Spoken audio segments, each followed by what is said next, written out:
Live tonight on Architects of Humanity. Like, say, what's up, Calix? Good to see you, bro. Always, man. Always a pleasure. I put up on the thumbnail the Potter's Wheel of Canaan. And the Potter's Wheel of Canaan, I'm not saying that these are the architects of humanity, but I put it up there because this is an ancient carving on the wall of a temple that actually seems to depict some type of creation. Now, Khnum, the ancient Egyptian, or Kemet. See, Kemet. If you look at the name of Kemet, it translated into something that the modern world didn't like, so they changed it into Egypt. So it's really called Kemet, just the way Finland is called Suomia, Norway is called Norge, Sweden is called Svet. Hungary is called Majorozag, I think, or yeah, something like that. And all of these countries, they've been changed around to hide the truth. But on the Potter's Wheel of Canaan, to think, okay, this is thousands of years old,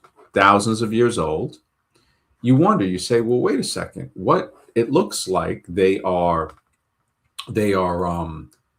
creating a small man on a potter's wheel, and one of them they look humanoid, but they don't look fully human. One is considered the amphibian goddess, and the other is Khnum, with the head of a type of ram, antelope.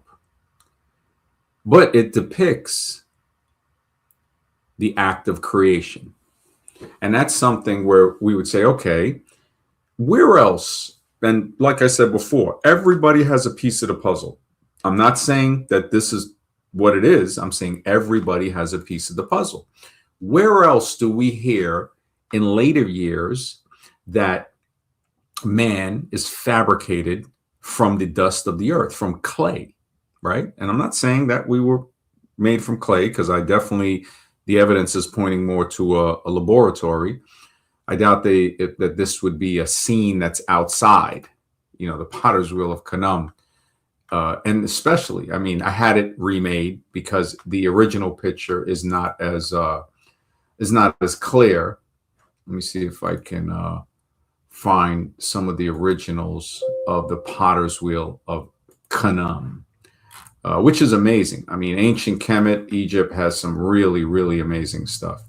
So this picture, they tried to make it as best they could. This was one of the originals. And of course, religion is what causes the destruction of these pictures to be chiseled out because of fear. And again, the laws of stupidity.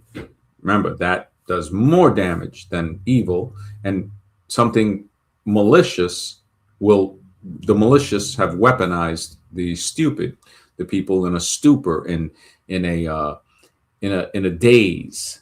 So this is another one from another temple. There's papyrus, all type of stuff that show this. This one's a little bleached out, might be a little hard to see, but I had it remade so we can see it a little better. This, it's not exact, but you can get the picture. You say, oh, okay, because honestly, it messed up because I might have to redraw this, because what it's putting in the mouth, the amphibian goddess, is actually the Ankh.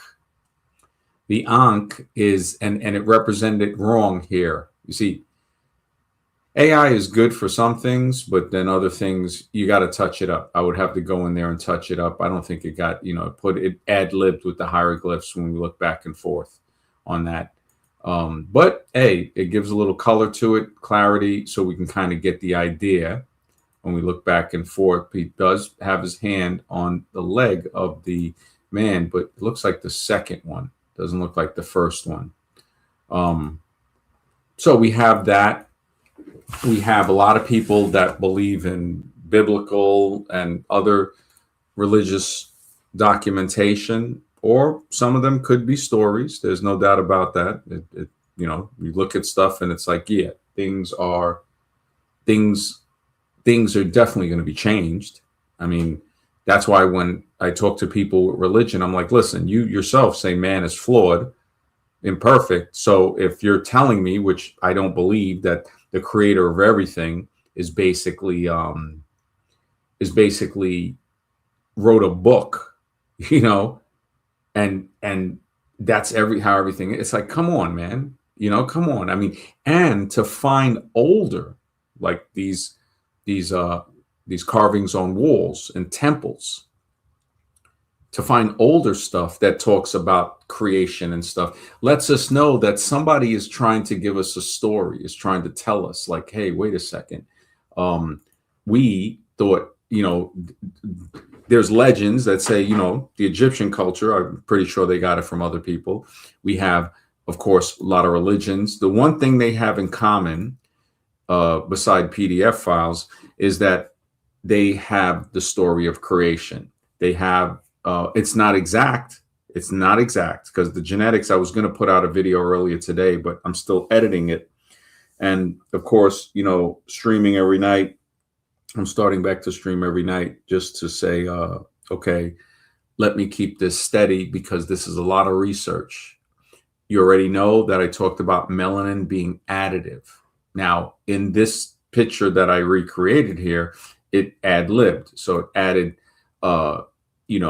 color to the being that was here, probably because of the location of Egypt. But when we look at the evidence that I've been finding, that melanin is not inherent. Melanin, it is reactive. It reacts to the environment. Adaptation in itself, and this is what I have created, the theory of adaptation. Adaptation in itself is directed. It's a response. It's a response to an environment.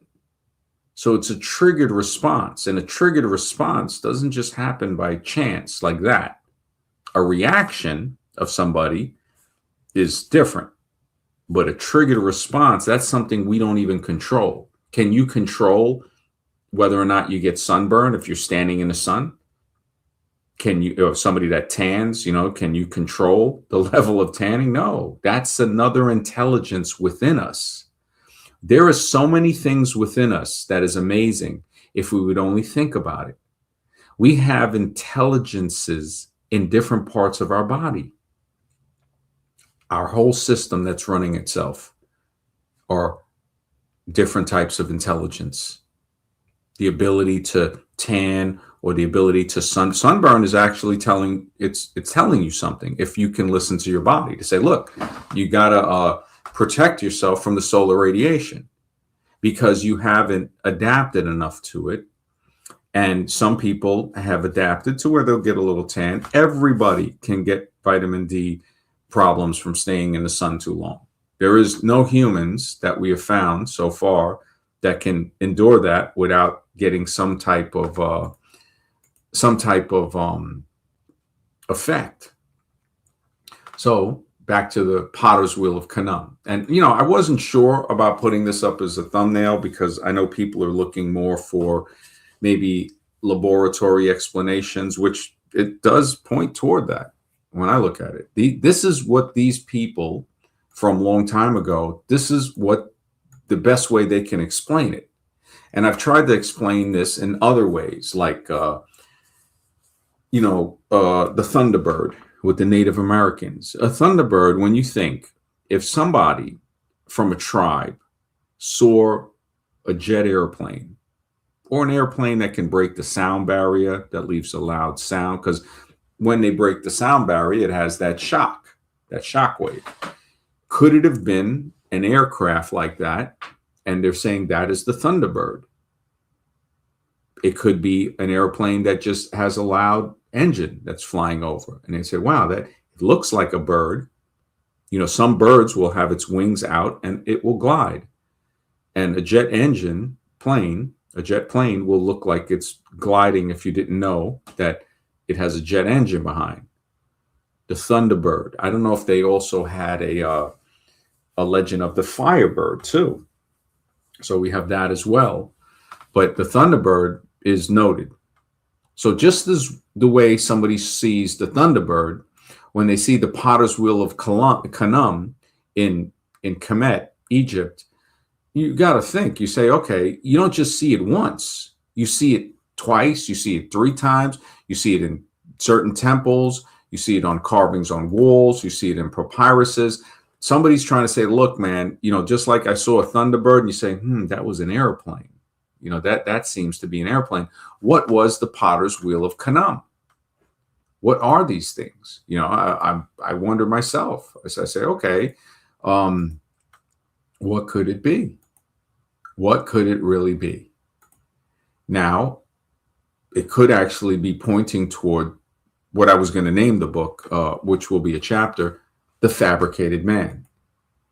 The Fabricated Man, made from the pot. Now, if somebody was told the story of creation, or maybe they witnessed people or deities creating or fashioning something, then maybe this is how they expressed it. Maybe they said, you know what? We saw men being created by beings that, now you look at the face that's on Canaan and the face that's on the amphibian goddess, those could be like headgear, kind of like when I was talking about Ganesh from India, the Hindu deity Ganesh with the elephant head. That could clearly be like, it could clearly be a pilot's mask. I had spoke about it on other things that I started researching in the 90s, the mid to late 90s, with ancient civilizations. And that's what, over time got me into the genetics and the understanding, like, look, man, humans, the mathematically, the archaeological finds, are the genetics are all pointing toward this does not happen by chance. This is a directed creation. Now, of course, I'm not religious. The problem we see with people debunking evolution is they run and then they'll tell people something totally unscientific, that it either proves the religious book they believe in. And that, I think, drives people to the cult of evolution without realizing the theory is just not scientific. Some of these Christians that have videos out, they really debunk it. They put some questions in there, but then they throw it all away by saying, yeah, and this is why, our religion is this. And it's like, oh my goodness. Oh my God. Nietzsche was right, man. Nobody converts to a religion. You got to be mentally sick enough to accept it. That is not, or nor will it ever be, any type of insult toward people who are religious. It is a description, because when we look at some people and we talk to them, you have some very kind religious people. And then we clearly see that you have some that are not kind. And you see some that are using it as a mask. And this is why we see the abuse. But it doesn't change the fact that humans and all life on earth has a signature of an architect, an engineer, as if it were constructed, fabricated. You look at the environment. Canaan was said to also have other deities that would help him create. Now, could Canaan, with the face, being that it has the body of a human, could Canaan be wearing some type of mask that was misinterpreted as that? Hey, what's up, Azroom? Good to see you, brother. Always a pleasure, bro. Always. Yeah, like with Ganesh, and I should have uploaded some of the pictures. I think I had showed it a while ago with Ganesh. Yeah, I'm looking for it right now. But that, when I looked at that, it clearly, some of the stuff I presented really, really looks like it could be some deity wearing a mask. And this is why, I never thought about the Canaan thing with the amphibian goddess being a mask until I noticed the Ganesh thing. And I'm seeing if, I know I have it here, Ganesh. Because I mean, I've worked on so much of this stuff. It's just, it's hilarious. But I thought I had showed, let me see, Ganesh. Okay, let me see if I can open this up. This would be beautiful. Oh man. Because when I did this, and it's funny enough, I had produced this on the Sentence of Atlantis many years ago. Actually, I think it was 2016 in July when I produced this. I'm just looking for some of the pictures that I had with Ganesh and what I was doing. Just trying to see if I can find this right now. My apologies for the impromptu search on Ganesh. I had it with oh, here it goes. I think this is it. Oh yeah. Oh yeah, buddy boy. All right. Now, there are something with, technology when I was studying ancient civilization is hidden within ancient artifacts. This is how they re-engineered what we see today. Ganesh, okay, this picture right here. Man, I wonder, I thought I had some other ones with Ganesh that were better. But Ganesh, when you look at Ganesh, I mean, to me, it's like, wait a second, that is oh, here it goes. Bingo. I found that one, and then I found Paul King. Okay, I'll put that one in there too. So there's pilots from World War II. It's funny enough, while they're invading India and going through this stuff. Mega Mike, what's up? I'm going to just say it, man, after looking into it. Oh, man, I hate what you're saying, bro. I'm surprised you're seeing that now. Wow, you're really waking up, Mike. I'm glad to hear that. But now when we look at Ganesh, right? Let's look at Ganesh here.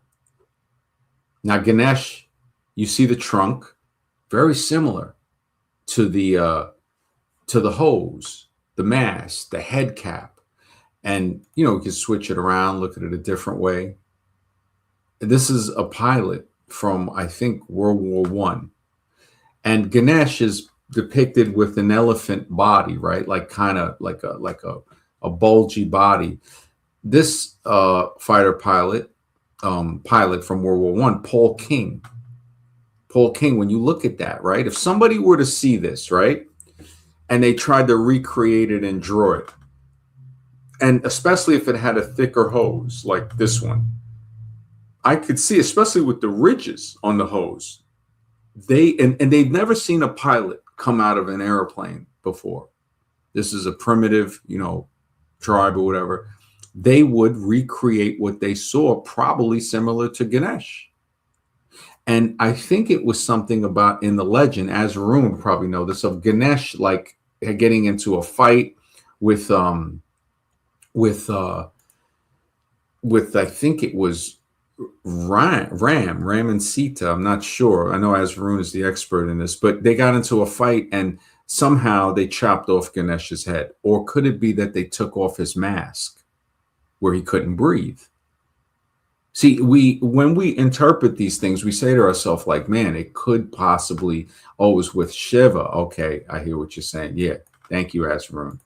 Yeah, so when we look at these things, and then we look back at the potter's wheel, and when they say, could the amphibian goddess could that have been a female wearing some type of facial covering? Because you're seeing the body looks like a humanoid, even with the breast. And Khnum looks like a humanoid body man. And when I had it redone, of course, it did it pretty well. So we look at this. Could it be people or architects, some people wearing some type of face covering? The red in the body or whatever could be wearing some type of suit, just the way things are created in a laboratory. Shiva decapitated Ganesh's human head. Okay, so Ganesh had a human head. Now, if Ganesh had a human head, let's just say that they would, Egypt and India and all these ancient cultures, they definitely have things, different heads. Maybe they reattached something. And when they reattached it, it needed to have a breathing device on it, which would look like the trunk. Kind of like, in a way, Ganesh reminds me of like a Darth Vader type of character. Because in Indonesia, they had some statues that were found, and they were one of them was called Ganesh the Destroyer. Now, Ganesh is also known for being the remover of obstacles, right? Who removes obstacles? Pilots. The Air Force removes the obstacles before the Army come in. And we see this. We see this in war. So, and I'm just speculating here. See, this is not with the scientific part directly, the evidence that I will put forth, that it can't be refuted. It can be ignored, unaccepted, but evidence is evidence. It's like trying to say, look, man, water ain't wet, liquid water, or, people might say, oh, on a molecular level, well, then throw a cup of water at them. If you throw a cup of air at them, they're not going to get wet. But they're going to make an excuse. It's like, listen, come on. Again, we already see the modern world is based on lies. The story is symbolic. So what is it symbolic of? You see, that's the thing. What is it symbolic of? Is it symbolic of now ancient India and stuff with the Sanskrit is open about the ancient technology. So it's not even like they're trying to hide it. They're saying, look, this is what it was. People fighting in ships, hovering. There was one thing I read, I remember many years ago, about telling people how to build a ship that could be cloaked in the dark rays of the sun. And I was like, how the heck? This is like 3,000-4,000 years old at the least, because it's probably older. Remember, they try to, not date it that old because they want to leave room for the ape, to say, yeah, we weren't really that smart. There ain't no we, man. It's like this thing is pointing towards so many things. And the reason I'm bringing in this is because I'd like to talk about the speculation on this. I want people to say, well, I thought the architects of humanity. Yeah, it will be eventually. Tomorrow, when I was trying to release that video today, man, but I had to do work. It's like, hey, I'm pushing forward the best I can.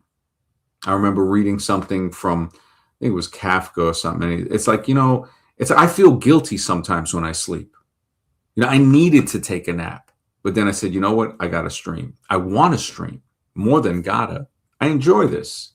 I've been researching it since the mid to late 90s. So, when people say what love is, that could be a definition. It's what you're doing for free. It's what you would do if you weren't get paid for it. And, we have to separate that from addiction. Some people, well, I can't even say that. Some people really love their addiction. I look at it as, this is not an addiction. I'm feeding my mind. And if you don't feed your mind will feed on itself until it eats everything within it, all the thoughts. And then you become zombified and look to eat the thoughts out of other people's minds. You got to feed your mind, man, and guard it every day. But back to the potter's wheel of Canaan, just like the architects of humanity in this one. See, this, when we look at it more, and say it was in a vertical position, right? When we look at this was the previous stream's thumbnail I put up. You might say, well, wait a second, man. Maybe this potter's wheel was something different, that they could only think of representing it as a potter's wheel. Could it have been something like that? And that's where the learning comes in, to say, hey, you know what? We're going to think about what direction, what could have caused this, like the Thunderbird. What was it? The cargo cult in Papua New Guinea, when they built replicas of planes after the World War II fighters had left the planes. They even have runways. Now, there's a guy that wrote a book, The Cargo Cult, right? Let me just check it. I think it was just Cargo Cult. Yeah, Cargo Cult. So Cargo Cult, and he's saying that the cargo cult mentality, right? Characteristics, they include a synthesis of indigenous and foreign elements into the belief system from something usually that they saw. Now, we know this from what they saw because it happened during the World War II. And it was like, wait a minute, why are these people, they're making stuff like replicas, clearing out patches of land to replicate a runway, hoping that they will return, hoping that these people that came flying down from the sky would return. And it's really, really surprising. I mean, when you look at it, I'm looking for some pictures to see if I can, hopefully this is a real one. Yeah, they had some pretty good ones. So now this is a, I don't know if this is, yeah, let me upload this. This is one from, this is a cargo cult. And let me see. Okay, right here. This is a cargo cult. That's all right. That's Kanam. This is people in Papua New Guinea that built a bamboo and leaf replica of an airplane that they saw, trying to lure it back. This is amazing when you look at this. It's like, holy smokes, they didn't know what it was, and it's gone, so they made a replica of it. Could that be the same with the Kanam? Could it be the same with the Ganesh? Could it be the same with a lot of things that point toward creation? Now, how we were created might not be exactly able to be explained, but we can get close. And like I said before, knowing what didn't happen is very important, very important. Because if you know what didn't happen, right, then you can determine, like, all right, we can not waste time on that. And I think that's why the theory of evolution is so prominent. It's to kind of sway people. It's to make people think, to shame people. I mean, we see the shaming of people. It's really a psychological game. Let's see if I can find this other one. The Mana Machine. This is another one. Ancient tech all throughout, man. The Mana Machine, right?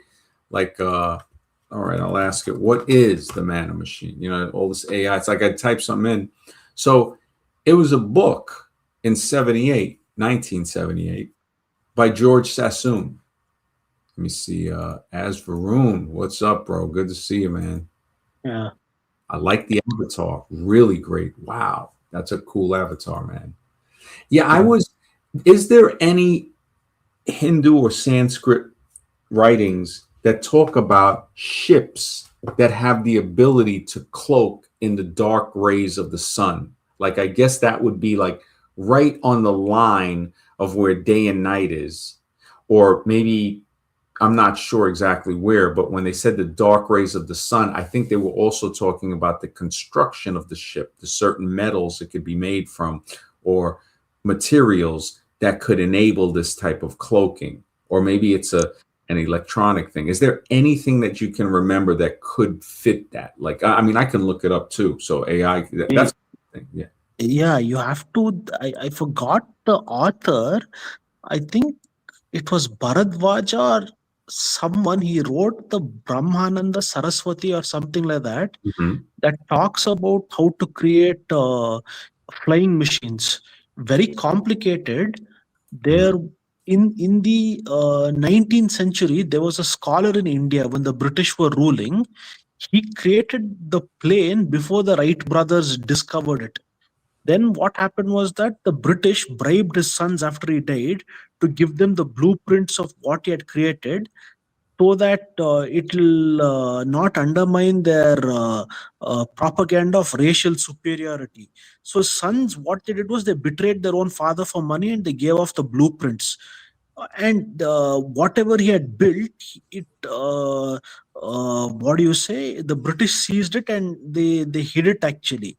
So there is a story about. No, there is. It's a big science. Aerodynamics is a big science that's explained in that thing, in that book actually written by that scientist. So it's ancient actually.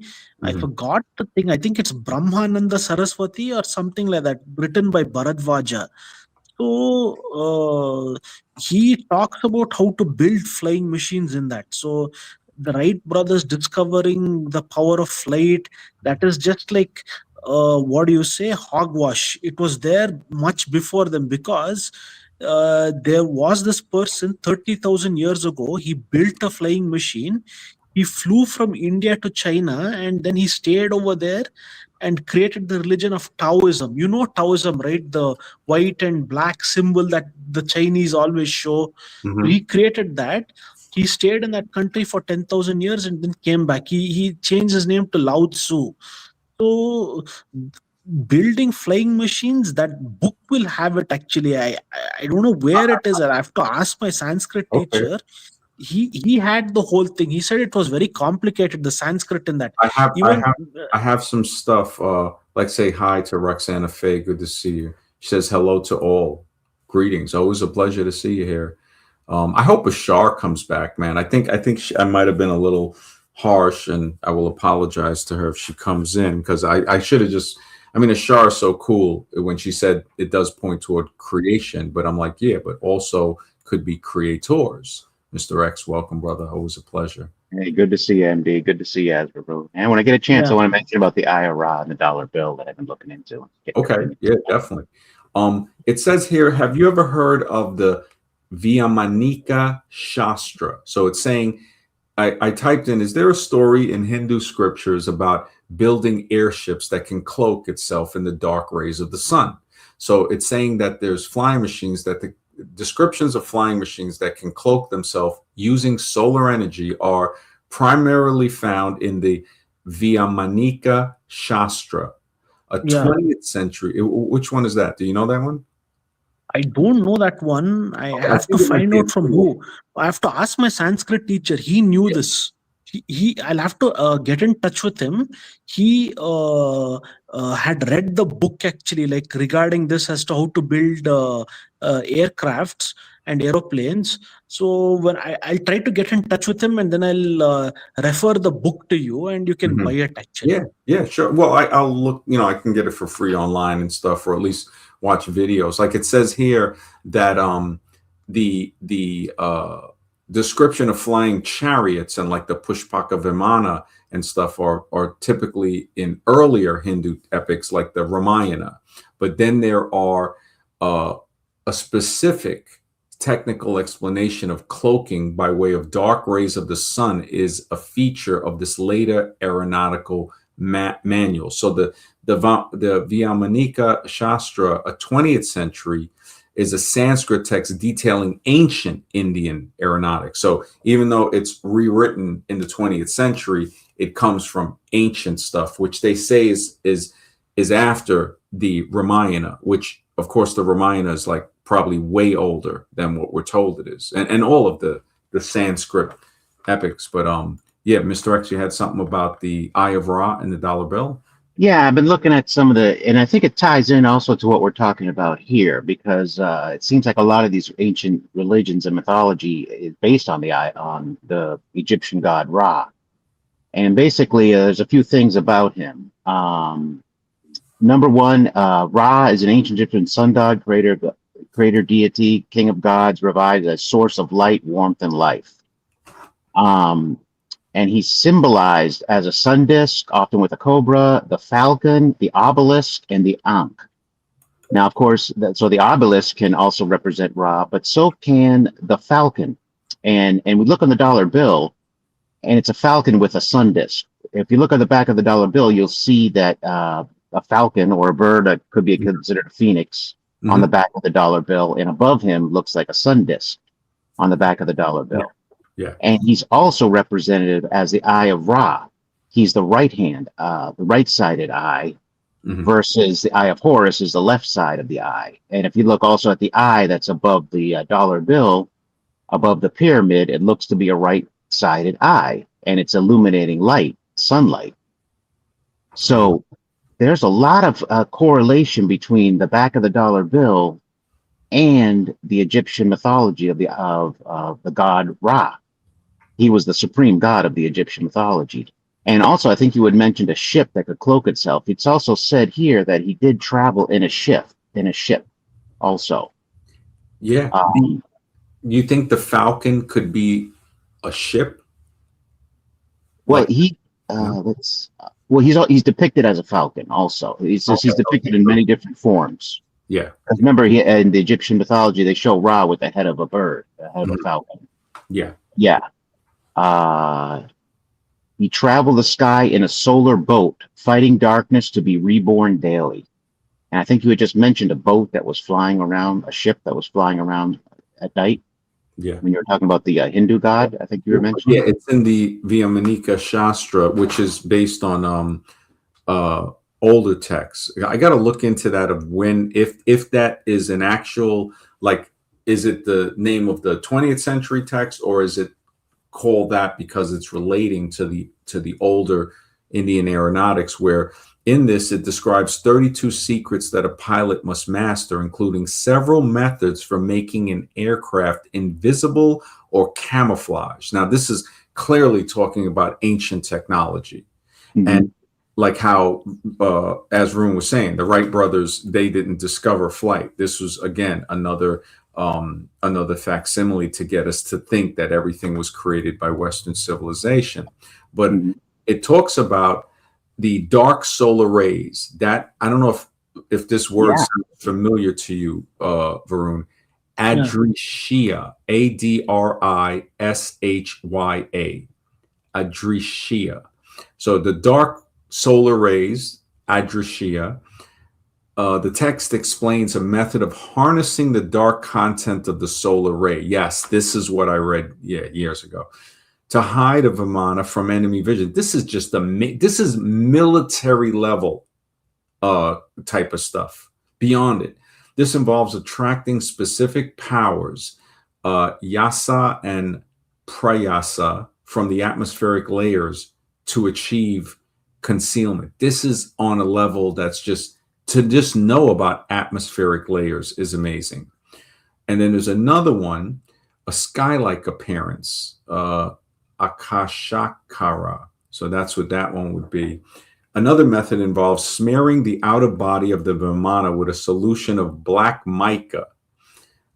So I guess mica, yeah, mica is that rock that's actually has electrical, I think, kind of, it, yeah, is that mica? Yeah, electrical conductivity. And they use it, I think, in space, in airships. A botanical decorations such as neem, when exposed to solar rays, the plane reportedly becomes indistinguishable from the sky. Holy smokes. The paroksha, cloud cloaking. Damn, this goes beyond science. This is where they get science fiction from, reality.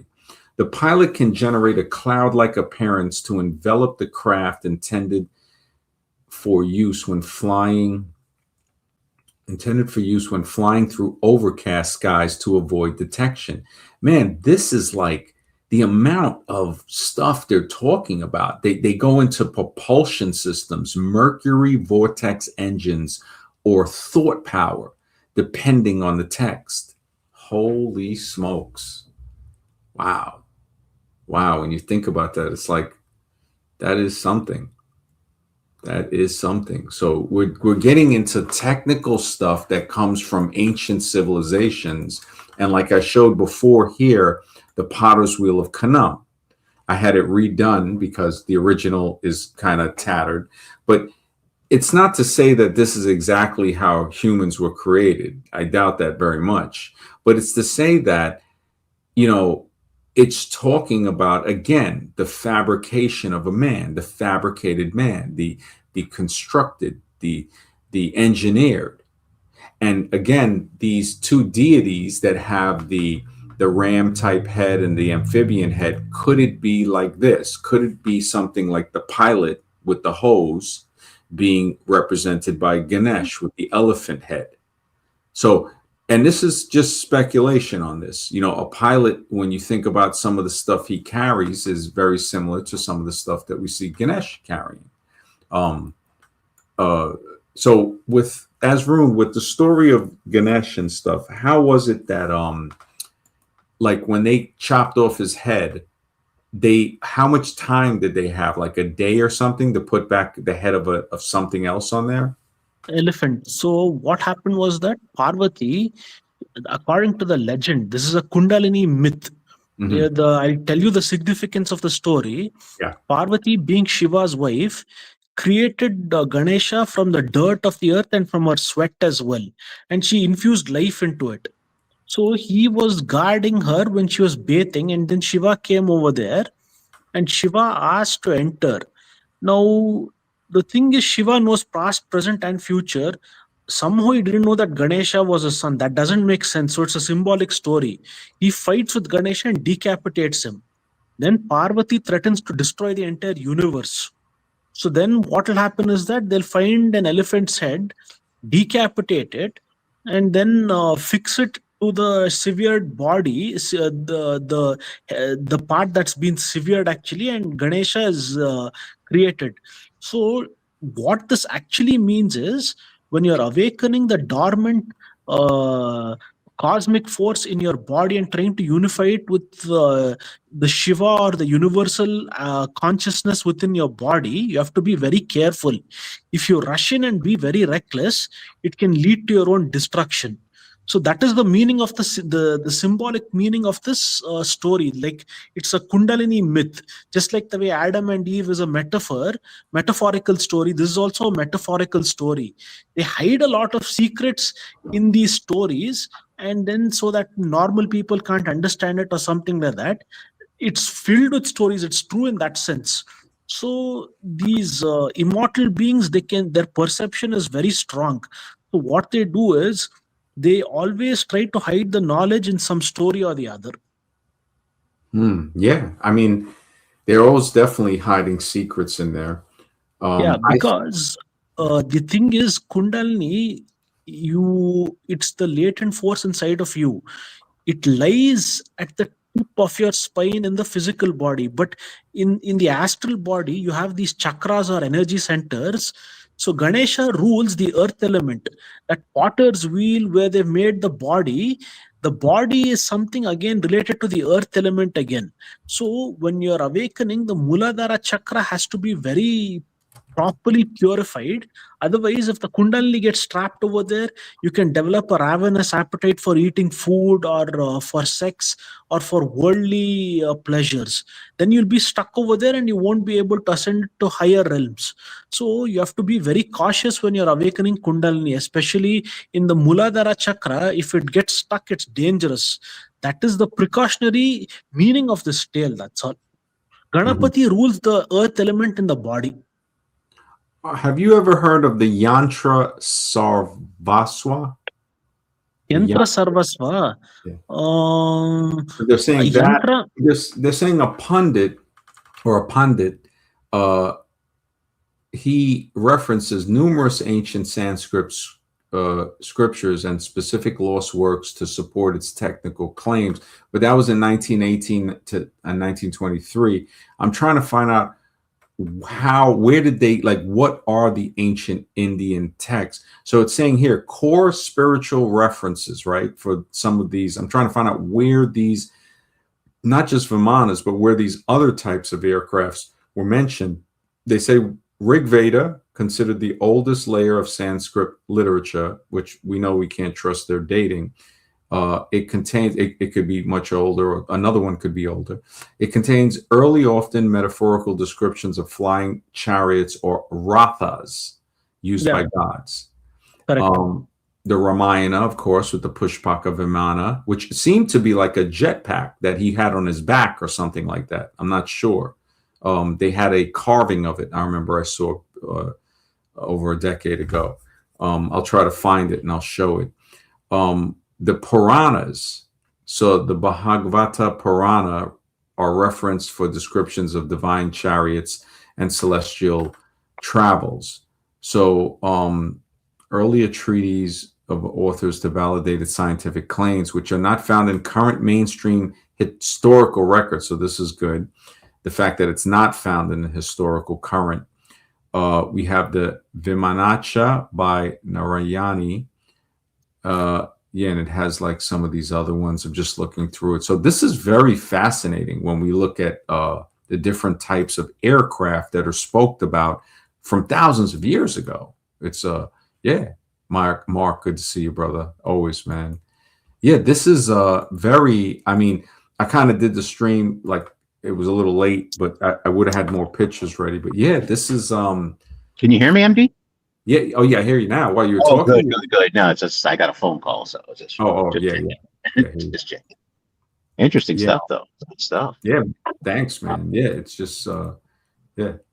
Um you had something else, Varun? I didn't know. Yeah, MD, you tried that exercise out that I told you, that mudra, the Prithvi mudra that I showed you, or you got too busy? Yeah, I know I did it this morning, so before I ate, but I didn't do it for an hour. So I put my Oh, feet on the carpet. I have like a little rug under the desk, and I put my feet together, and then they were on top of the carpet, but not in the lotus position. They're on the floor, and then I held the ring finger.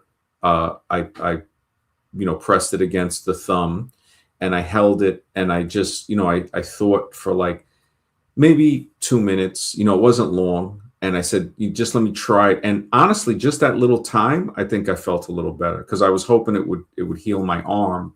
And then today, I had to do a lot of stuff today. So I was doing some stuff, and I was carrying stuff.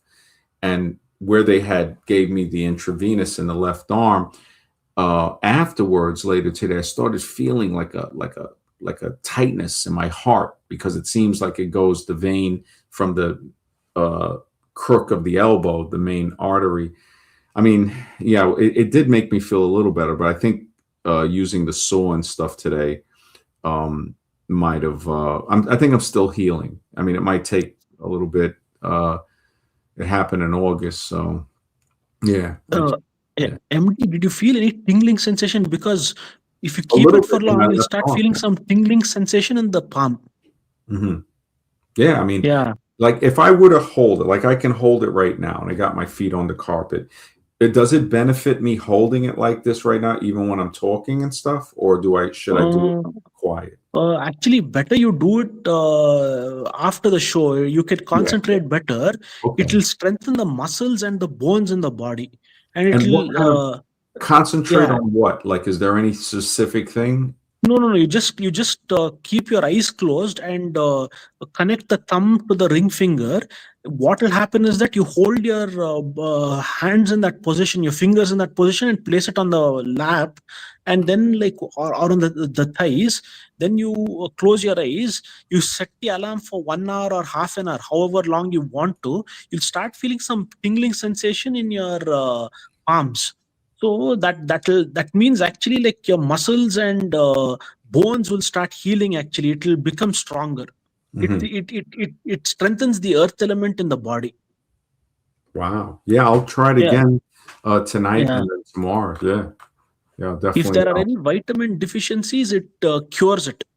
Yeah, I want to. That is definitely. I tried it a little, and I felt a little tingle. I think I thought it was the arm No, no, healing. no, it means that the energy is flowing actually. Okay, so that's yeah.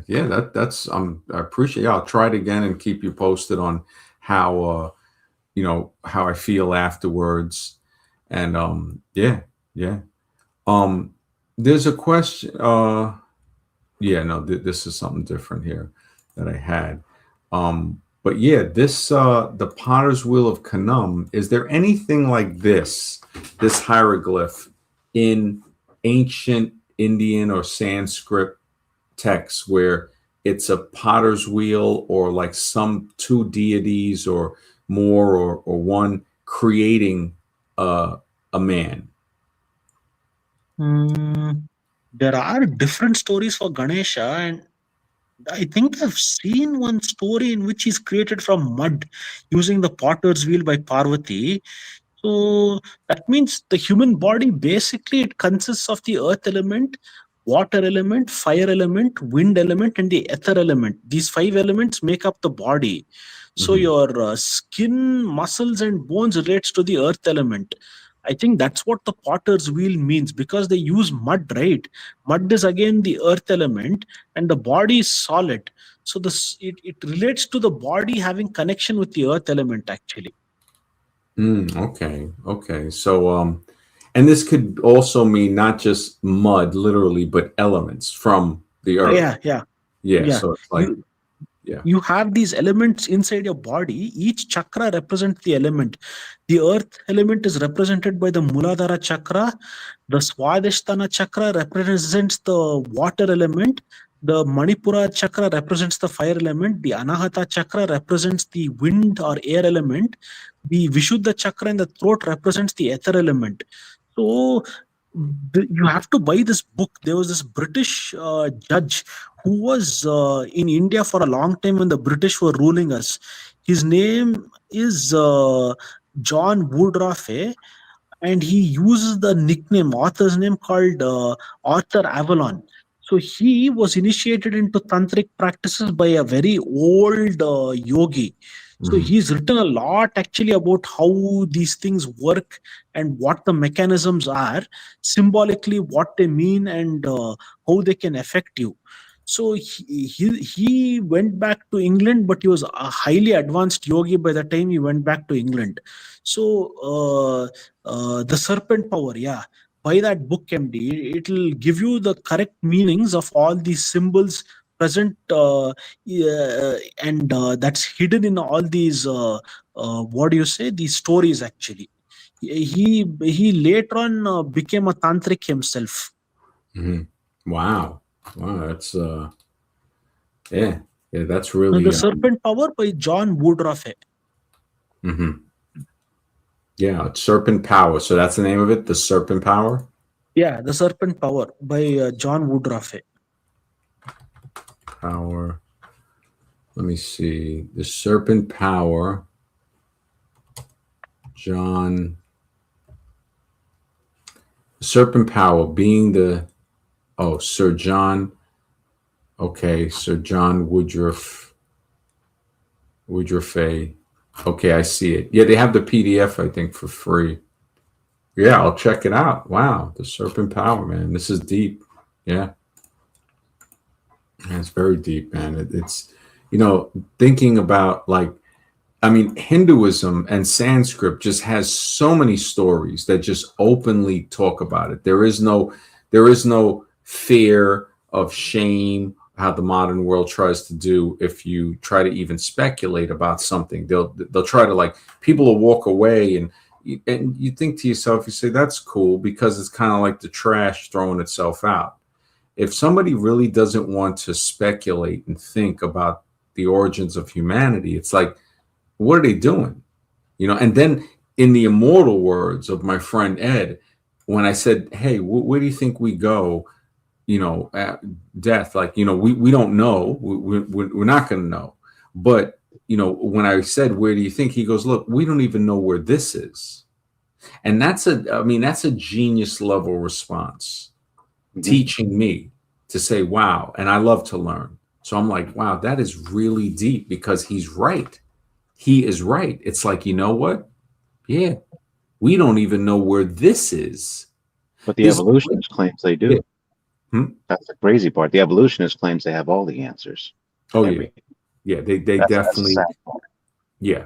And again, there's some religious quotes that would make sense. I think it's something like, those who think they know, profess to be wise, are like fools. Yeah. And, so it's like, you think about that, and it But speaks. it's true. Yeah, it It's speaks. true. We see it in real life, even today. Yeah, speaks for itself. You see the evolutionist. I saw something today. Now, Pakicetus has been debunked. It was a sort of a wolf-like creature from Pakistan, so they called it Pakicetus. And they were, I mean, of course, right away they put it out in Time magazine. Oh, this is the missing link between what, when they give the fairy tale of I think it was like whales or dolphins, like a water mammalian coming out and magically growing legs Mhm. onto the land, and then turning into like a bear, and then this other things, the wolf and stuff, the Pakicetus, and then going back. You know, it just, you think about that and it's like, you gotta be kidding me. And when she was saying this, I saved it just so I was like, man, this is the type of stuff they're spreading, and the youth is eating it up, because she's saying, oh well, it was a fish that came out of the water, grew legs and came out of the water and became a bear and all of this, and then Pakicetus went back and evolved back into the water somehow. And because it's a mammal and mammals move in a certain way, their back like up and down when they run, that's why the whales and the dolphins flap their tails up and down instead of side to side. And I was like, Wow. this, yeah, the ignorance is stifling when you listen to an evolutionist. It is such a cult. It's like literally disgusting, man. It is Are so. they eating it up, or is it being the youth being forced to believe in this? Like, believe Oh in it yeah, or you're stupid. You know what I mean? yeah. Because you can't, if you claim to believe in creation, they're not going to pass you. You know, if you Well, go that's against the thing evolution. too. This is to show you how ignorant it is. It's all creation. You see, so for them to say we believe in creation, right there brings up a red flag. Like, wow, this person is extremely unaware. Some might say low IQ, but we know IQ doesn't have anything to do with Mhm. smarts. The idiot quiz, it basically, it's a biased thing. Um, it just, man, it boggles the mind when you think Uh, of how the arrogance of how they Yeah. bring the arrogance, like they know everything. Azra, yeah, Azra? yeah, MD, regarding IQ, how do they determine your IQ? Do they have any instruments to check which part of the brain is highly developed, or they use a written test? Like what? How do you Yeah, a written determine test. how? It's a written test that is, it has like some certain questions that, it's like puzzles, and it can be very challenging. But when you look at having to solve that and say, okay, we're going to try to solve these things, what does that have to do when somebody's trying to say, so they're trying to say, well, this is more important than knowing how to grow food, how to filter or find clean water, which those two things alone, how to find food, edible food that's safe, not poisonous, and also how to find safe water, because clear water doesn't mean clean water. So to say, okay, is this potable water? Those two things, and build shelter, even if it's makeshift shelter with branches and stuff like that, some type of shelter. Those three things are more important than any of those questions they put on the IQ test. It's sort of like, oh, these symbols and this and that, and which one, similarities, pattern recognition they try to test you on. It's just, it is not testing your ability to learn. And they call it the intelligent quotient to say, oh, this is the amount of intelligence you contain, which is so biased. Remember, these are the same people that you already know tried to destroy India's heritage to say that they have supreme, power over somebody else. These are the same people that told me in school Christopher Columbus discovered America. So when we remember that, we start to see just how low they will stoop. They stoop low. They prey on children. They prey on women. They prey on the weak, the poor, the innocent.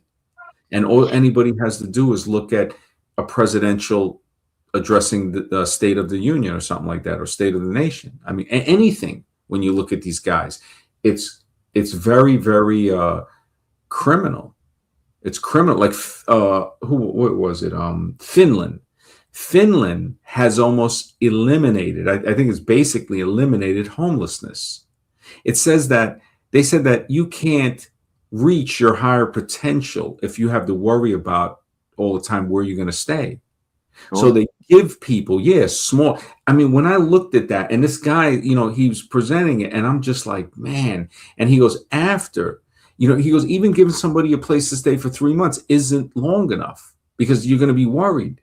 And so they give them a little room with a kitchen and a bathroom. So they have, they have their room with their necessities. And once they feel like, okay, they feel secure, then they can decide, okay, I can go out and hold something steady like a work. And Finland might still have stuff where they can get work, but till they do, what's wrong with feeding the person? What's wrong with that? I mean, there's so much surplus of food that is literally thrown away every day.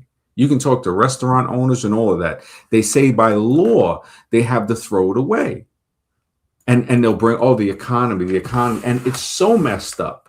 There was the guy that made the video game Abe's Odyssey.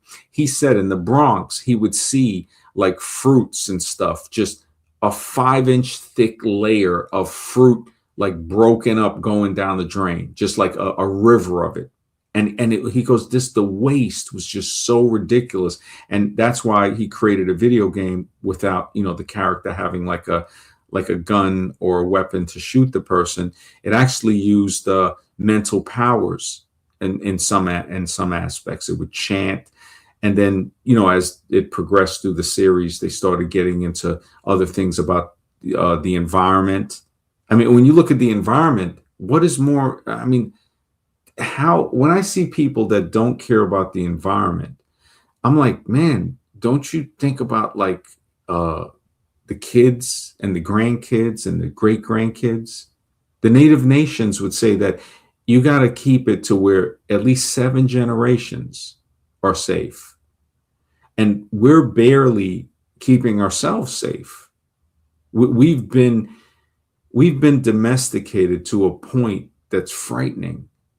It's frightening. A friend was telling me, I used to play chess with him, and he was telling me, he said, man, the way people are following this guy in office is scary.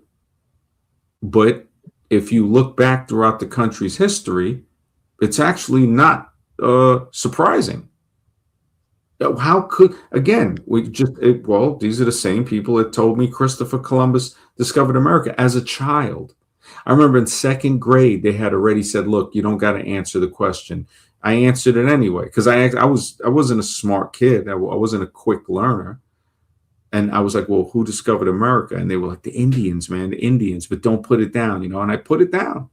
And in 2nd grade, I remember the teacher marking that wrong. Miss German, I can still remember that bitch. And it's just like all of those teachers. The only one, kindergarten, Miss Claire, a beautiful person.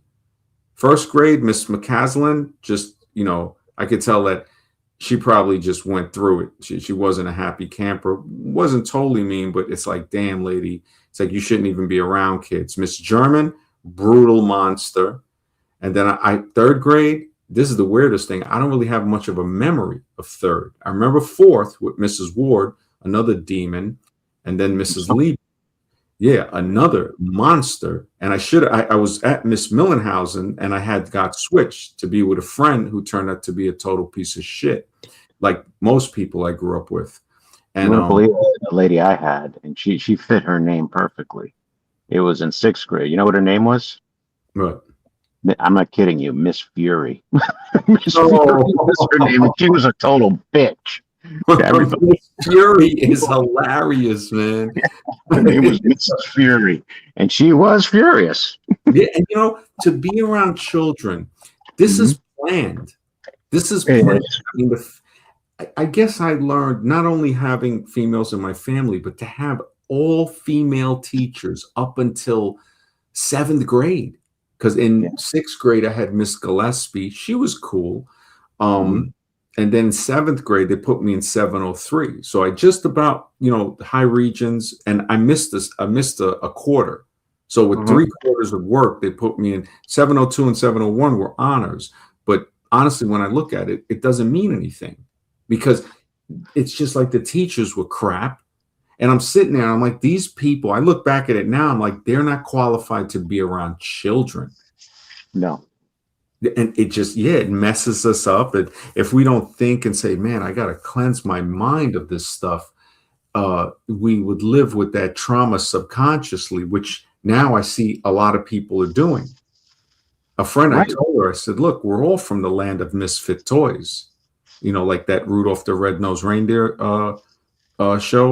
They went to the land of misfit toys, the toys that the children didn't want because something was wrong with them. The little girl, was missing a part or something, and the little doll, and all of these, you look at that, and that's like, it was like a metaphor. That Rudolph one, it was nice. It was a really, when I think about some of those, because it was a stop motion animation, and it's teaching you something. It's teaching you about compassion and caring, and how other people would look at these people because of one thing that is not totally right up to the standard.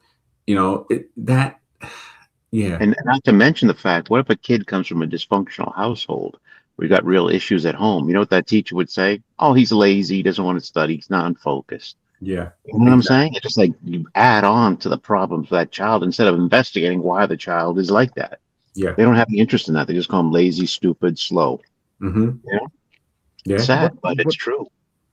yeah, that is true. But one thing I've noticed too is that when you finish studying whatever you've been given in school and college, even if you're a very high ranking student, you'll forget everything actually when you start working. Most of it'll be like you would have simply put in all that effort for no use, because if you don't work on what you've done, even their praises ultimately won't make sense. All that effort is gone because you're not using it. Like I went and did a check on calculus. Calculus is expanding every day. Even experts actually can't remember the whole field actually of what they've studied. Like they can remember some basics like limits, functions, derivatives, but beyond that, if they're made to understand the entire syllabus like tensor calculus and on and on and on, they won't be able to remember the whole thing. So even the high ranking students, what is the point in they scoring all these great grades if they forget everything that they've studied, but only do well on paper over there when they start working? Mm-hmm. Yeah. Yeah. I mean, when I look at some of the accomplishments of people in India under the oppression of the evil people that came in there, they're just the monsters from across the land, and we know what they were doing to their own people too was horrible. And then when they come over there, and then you have somebody like, I think her name was Shakuntala. She was like, they said, like the greatest mathematician. This lady, it was either, yeah, it was, and I think the guy's name was Shankara. He was from maybe 10, 20 years earlier. She is been known to be the one that has done like the biggest calculation. Let me see, Shakuntala. I think that was her name. Oh yeah, that is it. Shakuntala Devi. Yeah, wow. So Shakuntala, they have a mythical character called that, and Shakuntala Devi, a mental calculator, astrologer, and writer. See, they try to call her a mental calculator, but really she's a genius. She's a genius, smarter than Einstein, smarter than these jackasses that they try to put up as somebody as a genius. When you have somebody, right? Let's just say whatever they created, they try to say they're splitting the atom, which I don't think that is real. I think they're lying, and it's just an extremely large detonation device that will explode, right? So Einstein creating that and working on stuff to help these people, right, is an idiot. Because if you're creating a weapon for psychopaths, you have to be an idiot. And you can't say, well, I found out. No, you knew all along. A lot of people say Einstein was a fraud because he worked at the patent office and that he stole the theory of relativity from someone. And I wouldn't put it past them. I would not put him past them. Shakuntala Devi is a genius that's smarter than any Western man that ever lived. Matter of fact, any man has that. Why hasn't any man? This woman has proven to be such a genius. I mean, has, she has did calculations that are astronomical in her head and given the answer quickly, like within 20 seconds, 30 seconds. And you say to yourself, how? How is that, how's that possible? Well, she in that field is superior. But yet we have some barbarians going around killing people saying they're superior. And this is where I see the laws of stupidity come in. And not to say that there weren't geniuses from the West. There were definitely some geniuses. It just wasn't Einstein and these guys. Guys like Schopenhauer, who recanted on destroying India and said, you know what, when he first was teaching young Hindus to be ashamed of their ancestry, he eventually said, you know what, all knowledge comes down to us from the Ganges. He at least saw the light, but after he destroyed a generation. You had people like Schauberger. So you had Schopenhauer, Victor Schauberger, I think, was with the water. He was working on like spiral stuff with the water. Tesla, if Tesla really, had part in some of that. You look at, you can pick and choose, they are there. Socrates, Plato, these are the ones, not the Einsteins or the Oppenheimers or these guys. No, these were the idiots that gave immense weapons to psychopaths. And this is the common sense that people have lost. You say, wait a minute. It's like somebody selling a weapon to somebody is mentally unstable. It's like, what are you doing? Mark said, adding to what Asvarun said, I often find those responsible for educating aren't the most well-rounded individuals. Yes. Yes, man. You're absolutely right. I mean, it's ridiculous. But when I look at Shakuntala, I mean, there was men that were smarter. And one of them was let me see, what's his name? Srinivasa Ramanujan. So Ramanujan, I've heard of him before. He was even a better, he could do more than Shakuntala. They said some instances, a person, before they even asked the question, he'd be given the answer. Continuing fractions, he discovered it. Huh? I think continuing fractions, what he discovered, Ramanujan. Oh, yeah. I mean, it's just amazing. It's just amazing. Like no official IQ score, and they try to say, oh, but his genius is often estimated. But how are they going to say somebody like Stephen Hawking or one of these guys? And that's one thing I'll give people that question, and they go into the conspiracy thing. One person said, they're trying to tell us that this guy is talking to us through the computer. How do we even know? And then they put him up as like one of the highest, seats, the same seat I think that Isaac Newton had. The guy who they say, an apple fell on his wig and he discovered gravity and invented calculus. When we can see these things, like you look at some ancient scriptures and you look through and you say, wait a minute, this kind of looks like calculus or like some formulas or something that's built. If you see certain things that are built with say the Pythagoras theorem, because it's really called a squaring formula, the square of side A plus the square of side B equals side C. So when you look at it, you say, if I do a 3, 4, 5, so if I measure a corner and I use a diagonal ruler and I fix it and I get the right number, that is automatically square. I don't need a square to make it square. The squaring tool, I could make it square by using mathematic and a measuring tape. That's on another level of just saying, wow, it's the simplicity of genius using the squaring formula. But what do they tell us? It's Pythagoras. No, it wasn't Pythagoras who was born on the island, off of the coast of Greece. And no, It wasn't Pythagoras or Fibonacci. That's the natural sequence, not the Fibonacci sequence.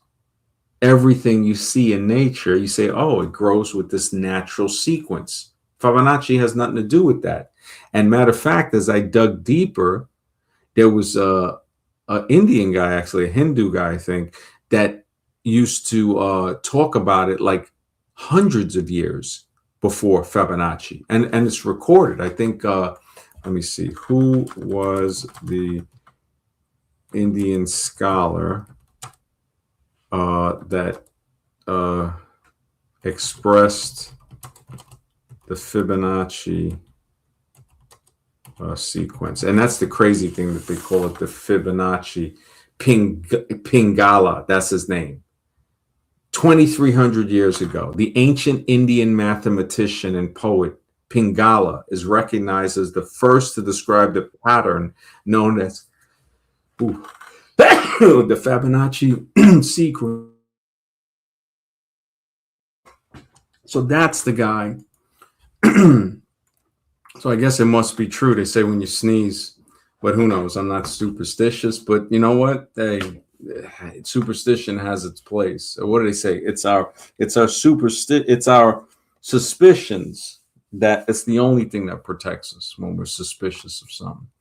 But superstition. So yeah, he detailed this in his treatise Chandahastra Sastra. I mean, man, India, they got the pronunciation of some of these things. It's like, holy smokes. Analyzing the combinatorics of Sanskrit poetic meters, short and long syllables. This, I mean, you know, the stuff that I just see coming from India is just on a level of science fiction, but it's real. It's real, because you're saying, man, this is going beyond some of the stuff.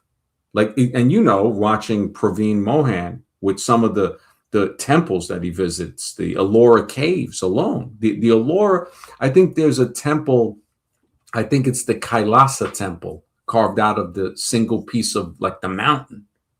It's carved into the mountain, and it's just, you look at that and you say, man, this is like on another level. The Kailasa temple, they're not building that in modern way. It's carved, it's one solid piece.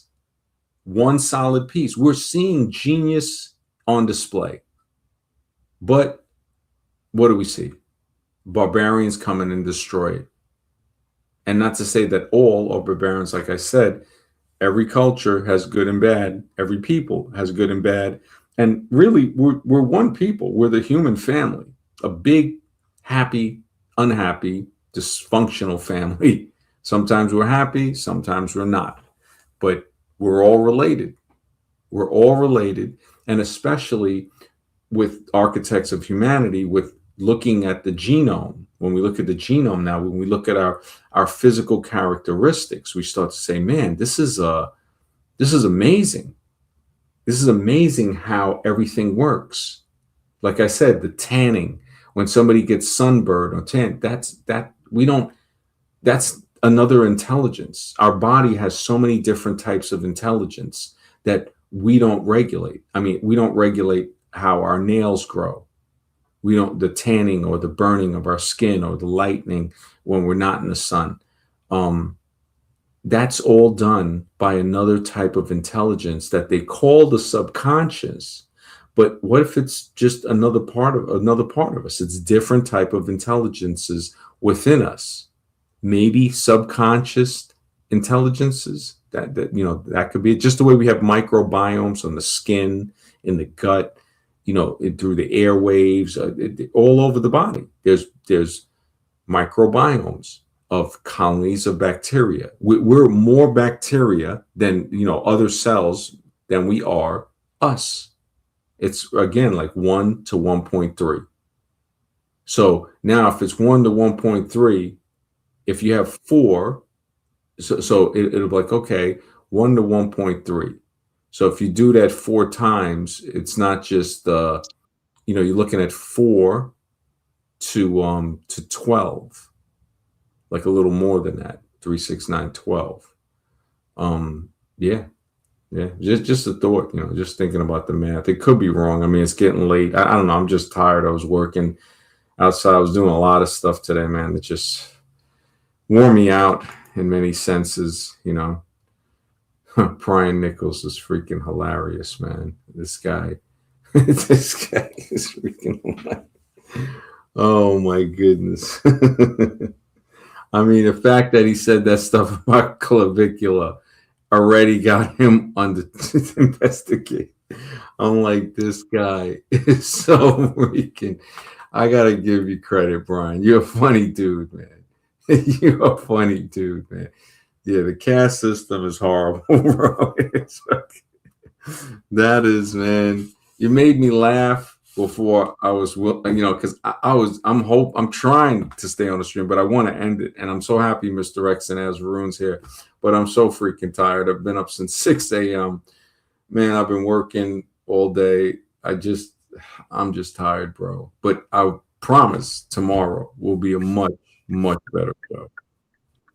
Sounds good. Thanks for having us on. Definitely, bro. It's a pleasure having you guys on, man. Everybody in the chat, thank you so much, man. You guys take care and have a great night.